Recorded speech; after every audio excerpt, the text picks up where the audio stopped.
ada 3 hal mungkin yang akan saya sampaikan. Satu, saya ingin membangun konteks terkait dengan kenapa kita perlu melakukan transformasi digital gitu ya. Apa sih itu pertanian digital saat ini, teknologi-teknologi yang ada saat ini, dan kenapa itu penting bagi kita sekarang. Jadi teknologi-teknologi ini sebenarnya sudah sangat proven, baik di luar negeri maupun di Indonesia, pertumbuhannya cukup baik gitu ya. Kalau kita summary-kan gitu ya, dari beberapa komponen yang di sebelah kiri, baik itu dari sisi business atau tech operating model, pemahaman terkait digital data dan AI, teknologi landscape yang saat ini digunakan di PTPN, dari sisi talenta dan proses-proses bisnis yang dipersiapkan, tapi memang belum ada satu view yang koheren terkait dengan penggunaan teknologi-teknologi sensor tersebut untuk bisa melakukan monitoring terkait dengan kesehatan tanaman-tanaman gitu.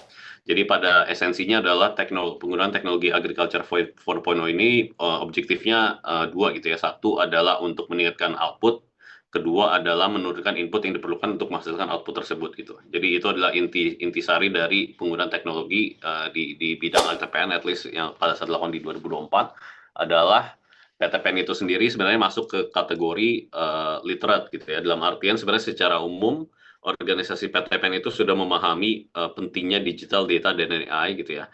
Tapi masih ada beberapa aspek yang masih belum sesuai dengan global benchmark gitu. Jadi Warahmatullahi wabarakatuh.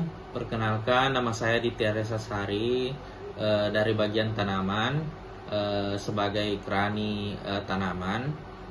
Kali ini saya akan menyimpulkan materi Godigi Series 2 tentang sosialisasi rencana strategis teknologi informasi PTPN Group.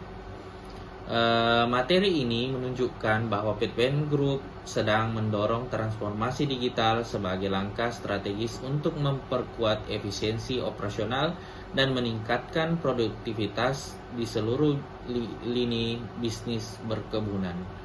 Transformasi ini tidak hanya dipahami sebagai penerapan teknologi semata, tetapi juga sebagai upaya menyeluruh untuk membangun sistem kerja lebih modern, terintegrasi dan berbasis data. Dengan adanya RSTI 2025 sampai 2029, arah digitalisasi perusahaan menjadi lebih jelas karena sudah disusun dalam bentuk roadmap yang terstruktur dan berkelanjutan.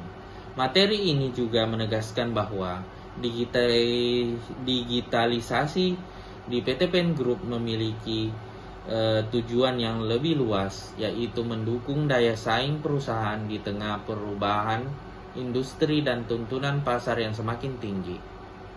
Pemanfaatan sistem seperti integrasi data, otomatisasi proses, dan teknologi pendukung operasional diharapkan mampu mengurangi hambatan kerja, menekan biaya, serta meningkatkan akurasi dalam pengelolaan bisnis.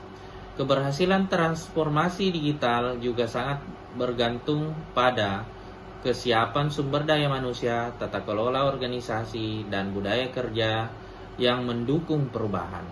Karena itu, transformasi digital dalam materi ini dapat dipahami sebagai proses perubahan jangka panjang yang mencakup teknologi dan sistem manajemen secara sekaligus. Demikian, terima kasih.